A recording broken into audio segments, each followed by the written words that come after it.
கர்த்தருடைய பரிசுத்த நாமத்துக்கு மகிமை உண்டாவதாக.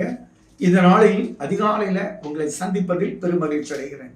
பக்தி உள்ள உங்களுக்காக கர்த்தர் சொல்கிற வார்த்தை, ஜலப்பிரளயமே வந்தாலும் அக்கினியினால சேதங்கள் வந்தாலும் ஒன்றும் உங்களை கிட்ட சேர விட மாட்டார். தேவனே வந்து அவர் உங்களை பாதுகாத்து கையில் தூக்கி கொள்ளுவார். சங்கீதங்களின் புஸ்தகம் 32வது சங்கீதம் 6வது வசனத்தை 7வது வசனத்தை வாசிப்போம். இதற்காக சகாயம் கிடைக்கும் காலத்தில் பக்தி உள்ளவன் எவனும் உம்மை நோக்கி விண்ணப்பம் செய்வான். அப்பொழுது மிகுந்த ஜலப்பிரவாகமே வந்தாலும் அது அவனை அணுகாது. அதுக்கு முன்னால் ஒன்று சொல்லியிருப்பா 5வது வசனத்துல, நான் என் அக்கிரமத்தை மறைக்காமல் பாவத்தை உமக்கு அறிவித்தேன். இந்த பாவத்தை கர்த்தர்ட்ட சொன்னதுனால் கர்த்தர் பாவத்தின் தோஷத்தை மன்னித்தார். அவருடைய அக்கிரமத்தை மீறுதல்களையும் கர்த்தர் மன்னித்தார். மீறுதலை கர்த்தர்ட்ட அறிக்கையிட்டதனால் பாவத்தின் தோஷத்தை மன்னித்தார். மன்னித்தவனுக்கு அந்த பாவ மன்னிப்பின் நிச்சயம் கிடைத்தவனுக்கு கர்த்தர் சொன்னது சகாயம் கிடைக்கும்.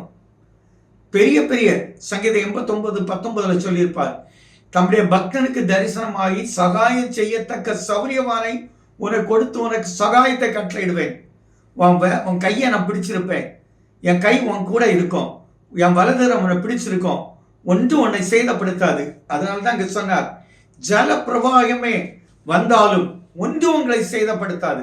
அது அக்கினியே வந்தாலும் ஒன்று சேதப்படுத்தாது. சாதராக் மேஷாக் ஆபேத்நேகோவை தானியேல் 3:17 பார்த்தீங்கன்னா அழகா சொல்லியிருக்கோம். அக்கினி சூளையில போட்டாங்க, கர்த்தர் பக்கத்துல போய் நின்னார்ல, கூட நடந்தார், பாதுகாத்தார், பராமரித்தார், அந்த சேதத்தில் தூக்கினார். அதனால்தான் சொல்றார், இந்த தேவனுடைய சகாயம் உங்களை தேடி வரும். எந்த ஆபத்து கேடுபாடுகள் ஒன்று உங்களை சேதப்படுத்தாது. யாத்திராம் 13:14 செங்கடலை பிளந்து வெட்டாந்தர்கள் நடக்க பண்ணாரு. எந்த ஜலப்பிரவாகம் ஒன்று செய்யல. ஆனா இதே ஜலப்பிரளயம் பார்வோனையும் அவனுடைய எகிப்திய சேனைகளை அதம் பண்ணியது.